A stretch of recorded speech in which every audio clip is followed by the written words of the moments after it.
I just listened to Uber's Q2 2024 earnings call with Uber CEO Dara Khosrowshahi and CFO Prashanth Mahendra Raja.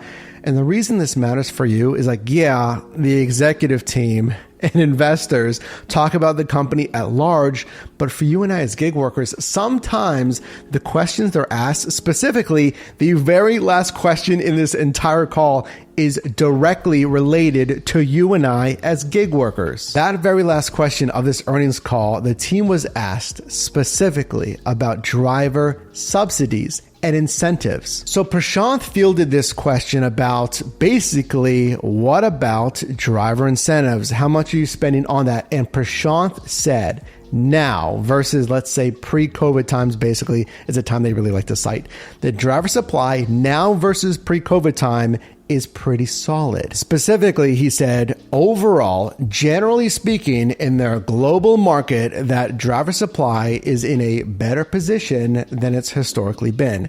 And that allows them to pivot those dollars to other ventures within the business. I'm sure you know what that means is they're taking less money for driver incentives or subsidies and allocating it to other parts of the business. When's the last time you saw surge pay? Is it on Uber or Uber Eats? And when's the last time you saw it? It's that ever-changing bonus pay, the per ride or per delivery bonus.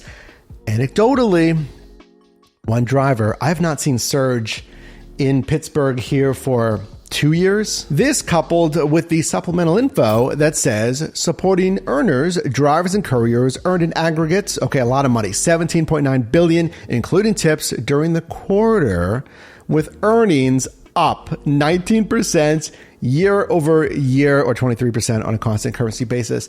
And that's the case, driver earnings are up, and they're up again, and they're up again. This is basically always mentioned in different quarterly calls. Now, hold on. This is also on the heels of more and more consumers, or monthly active platform consumers, MAPCs, using Uber every month. Yes, I know, but hang with me. I'm going to show you what CEO Dara Khosrowshahi said specifically about earnings per hour. Let's rewind, though, to the start of this call, as Dara mentioned two things specifically you're going to want to pay attention to. When asked about a tight economy, Dara mentioned on mobility, the rideshare sector, more driver supply is bringing down prices for riders and improving reliability. And then regarding delivery or Uber Eats, that first-time consumers on Uber Eats is higher than any point in the past 5 quarters. So Uber seeing, yes, more and more driver supply. I'm assuming that is certainly for rideshare and mobility,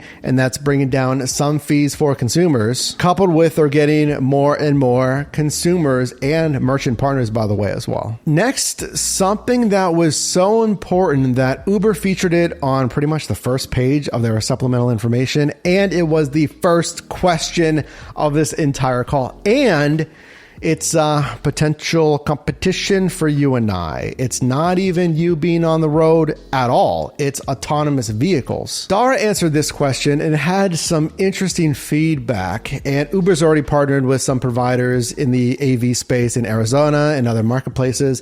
And they have turned away from developing their own technology. In fact, hosting that division for AV, autonomous vehicles, here in Pittsburgh at one point. But Dara detailed, if we have a short pickup and drop off, if it's like a block or two away, then we could allow an AV to pick up and drop off and do that trip. Where if it's a more complicated or complex routes, pickup and or drop off, we might assign that to a human driver. I understand your concern as a gig worker in this AV space, and I've been talking about this in part, at least for 5 years. Autonomous vehicles is going to take over more human jobs in this gig space. Now, during this call right now, Dara did detail that they don't intend to make substantial profits in this sector of the business for at least 5 or 10 years. Here's another thing you might have to be concerned about, specifically in the mobility sector, but again, a lot of this could cross over maybe to Uber Eats.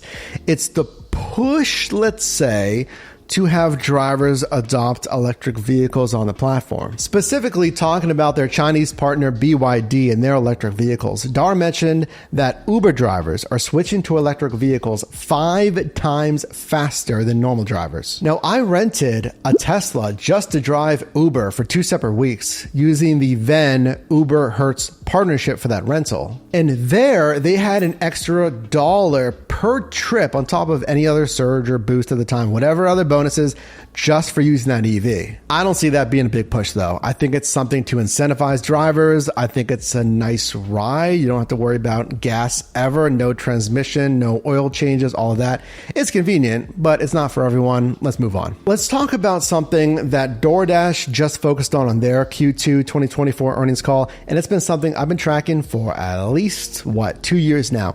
It's the new verticals, grocery and retail. So where does Uber stand sending you offers? What should you expect? Should you expect basically the same growth that DoorDash seems to focus on with convenience, grocery, and retail? I think you should. So this time, Prashanth detailed 15% of their Eats customers are now using grocery. That's up 200 basis points year over year. The retention is improving, and just like DoorDash, the consumer packaged good companies, the CPG companies, are expanding their ad spend on the Uber platform as well. So in my opinion, this seems to be something that's almost at an equal level of demand and focus. The same with DoorDash, that they're focusing on CPG ads, they're focusing on growing that client base in grocery and retail. So I would look for continued offers there of those types of orders. This next part's really important because here Dara details the earnings per hour for their drivers and couriers.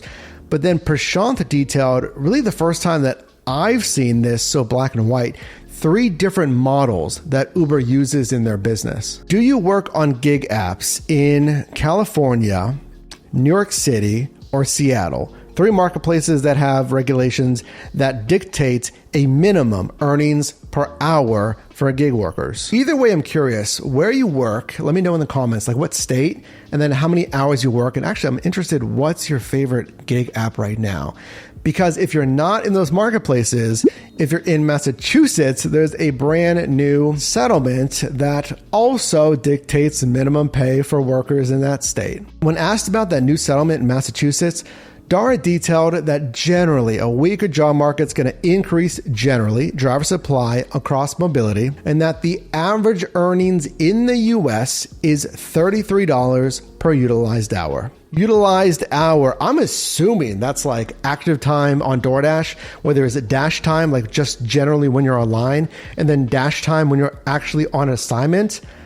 I haven't seen a breakdown of what utilized hour is. I'm assuming if that's the case, still do agree with that. Like average $33 per utilized hour. But going back to that point there, in times of a weaker economy, more drivers are joining Uber and Uber Eats, increases supply. And then Dara said that brings surge pay down, the bonus pay. Then Prashanth detailed the 3 models that Uber uses in their business. Listen to this, it's very interesting. The first being a traditional independent contractor model.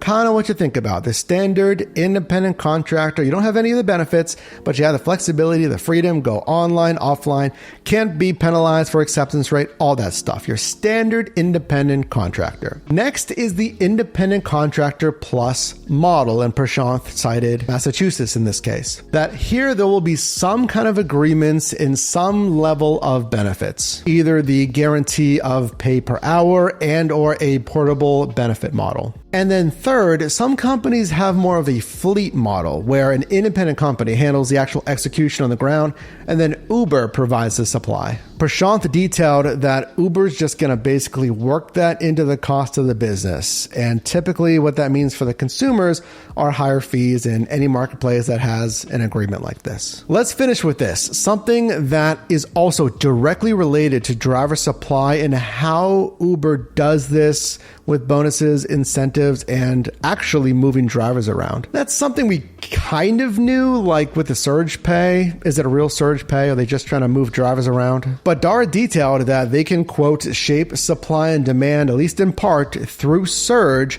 positioning their drivers through incentives. That's either temporarily or on a geographic basis. Like if they need drivers at a concert, a sporting event, they can shape driver demand with Surge. Now he detailed that's a variable cost basically. So they're going to pay drivers X and it's a typical rate they're used to paying in a marketplace. And then obviously that cost is going to go up if they have the events, if they need drivers over here. So temporarily, they're going to pay more. It's a variable cost for Uber. But going back to that AV space, the autonomous vehicles, Dara mentioned it's kind of more of a flat basis or a fixed cost. I got to pay for the assets, depreciation, the amortization, whatever it's going to be. But it's an autonomous vehicle. And he said that vehicle can always be there. So if drivers aren't in a certain area, Uber could have autonomous vehicles always there and ready in basically any part of the marketplace that they want. So what do you think? I look at that summary call for DoorDash. I'll leave it pinned down below so you can watch that after this one if you haven't.